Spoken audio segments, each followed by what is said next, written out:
Hello साथियों, कैसे हो आप सभी। मैं अमित एक बार फिर से साथियों आपके अपने ज्ञान अकादमी में हार्दिक स्वागत करते हैं। आज हम आप सभी को इस वीडियो में 14 जुलाई का करंट अफेयर्स पढ़ाएंगे, जो कि आने वाली आगामी परीक्षाओं में बहुत ही इंपॉर्टेंट क्वेश्चन है। दोस्तों, वीडियो देखना न भूलें। क्वेश्चन नंबर 1, 14 जुलाई को विश्व भर में कौन सा दिवस मनाया जाता है। ए, अंतर्राष्ट्रीय सेव पीपल्स डे। बी, अंतर्राष्ट्रीय rights peoples day.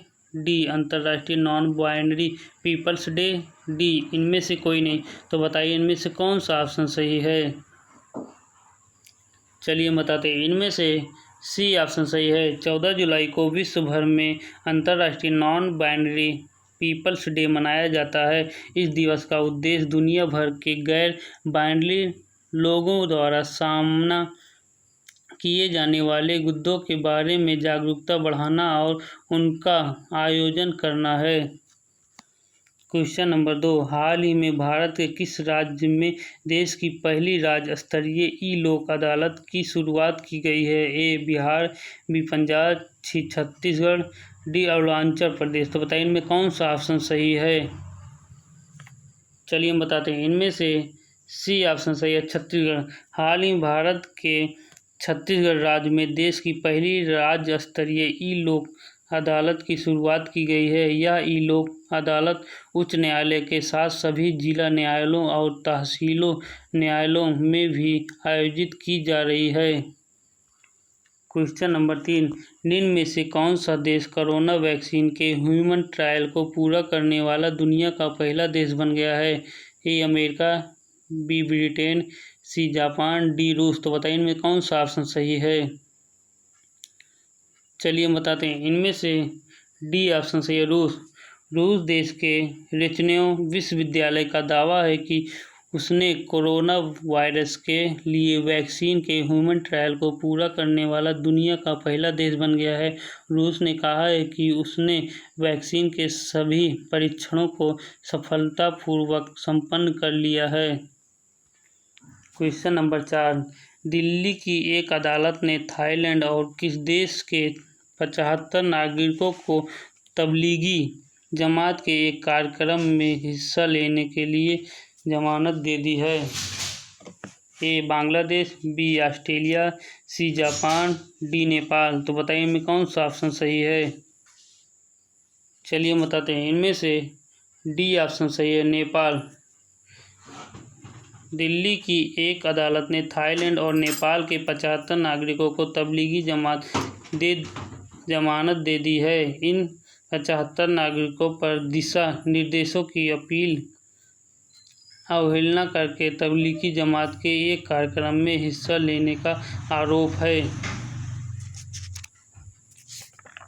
Question number 5, निम्न में से किस देश ने देश के बढ़ते कोरोना वायरस मामले की वजह से दोबारा शराब की बिक्री भी रोक लगा दी है। ए, दक्षिण अफ्रीका। B, Australia. सी, चीन। D, Japan. तो बताइए इनमें कौन सा ऑप्शन सही है। चलिए बताते हैं। इनमें से ए ऑप्शन सही है, दक्षिण अफ्रीका। दक्षिण अफ्रीका ने हाल ही में एक बार फिर कोरोना वायरस मामले की वजह से दोबारा शराब की बिक्री भी रोक दी है, जबकि पिछले हफ्ते ही शराब बेचने की इजाज़त दी गई थी। अभी दक्षिण अफ्रीका में 2,76,282 लोग संक्रमित मामले हैं, जिनमें से 4,089 लोगों की मौत हो गई है। क्वेश्चन नंबर 6, भारतीय अमेरिकी वैज्ञानिक किसको अमेरिकी कृषि अनुसंधान NIFA का कार्यक्रम निदेशक नियुक्त किया गया है। A, doctor Sanjay Verma. B, doctor Vijay Sharma. C, doctor Chirag मी। डी, डॉक्टर पराग टिनिस। तो बताइए इनमें कौन सा ऑप्शन सही है। चलिए बताते हैं। इनमें से डी ऑप्शन सही है, डॉक्टर पराग चिटनिस।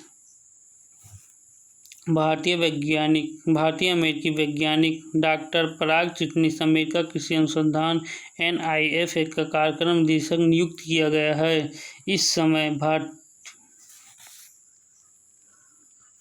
क्वेश्चन नंबर 7, नेटवर्थ के मामले में Mukesh Ambani tycoon Warren Buffett को पीछे छोड़कर दुनिया के कौन से सबसे अमीर व्यक्ति बन गए हैं? ए 5वें, बी 7वें, सी 8वें, डी 9वें। तो बताइए में कौन सा ऑप्शन सही है? चलिए हम बताते हैं। इनमें से बी ऑप्शन सही है, 7वें।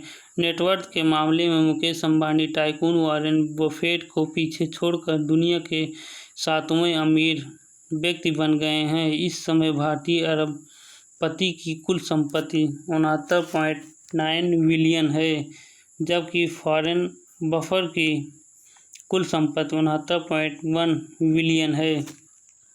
Question number 8। गूगल सीईओ सुंदर पिचाई ने पीएम मोदी की एक वर्चुअल मीटिंग के दौरान भारत में कितने करोड़ रुपए का निवेश करने की घोषणा की है? ए 25,000 करोड़, बी 50,000 करोड़, सी 75,000 करोड़ रुपए, डी 85,000 करोड़ रुपए। तो बताइए इनमें कौन सा ऑप्शन सही है?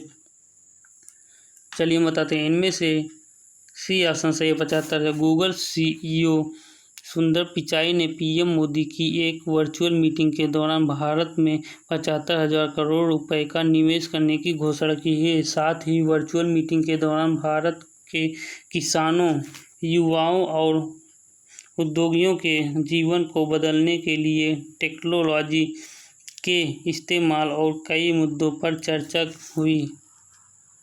Question number 9। क्वालकॉम वेंचर्स ने रिलायंस इंडस्ट्रीज के जियो प्लेटफॉर्म में 0.15% हिस्सेदारी के लिए कितने करोड़ रुपए का निवेश किया है? ए 500 करोड़ रुपए, बी 730 करोड़, सी 930 करोड़ रुपए, डी 970 करोड़ रुपए। तो बताइए इनमें कौन सा ऑप्शन सही है? चलिए हम बताते हैं। इनमें से बी ऑप्शन सही है, 730 करोड़ रुपए। क्वालकॉम वेंचर्स ने रिलायंस इंडस्ट्रीज के जियो प्लेटफॉर्म में 0.15% हिस्सेदारी के लिए 730 करोड़ रुपए का निवेश किया है। पिछले कुछ हफ्ते में जियो प्लेटफॉर्म में क्वालकॉम 12वीं निदेशक है। Question number 10। निम्न में से किस प्रतिष्ठित स्पोर्ट्स मैगजीन में पहली बार ट्रांसजेंडर मॉडल वैलेंटिनो को स्थान मिला है? A sport illustrated, B ruthless world, C bicycling, D golf digest. तो बताइए में कौन सा ऑप्शन सही है? चलिए हम बताते हैं। इनमें से ए ऑप्शन सही है। American sport magazine sport illustrated में पहली बार ट्रांसजेंडर मॉडल वैलेंटिनो को स्थान मिला है। इस स्पोर्ट मैगजीन स्पोर्ट इलस्ट्रेटेड का सर्कुलेशन 10 लाख है। इसे 2 बार नेशनल मैगजीन अवार्ड प्राप्त हुआ है। दोस्तों वीडियो अगर अच्छा हो तो लगाए लाइक, सब्सक्राइब, बेल आइकन तथा शेयर करना ना भूलें।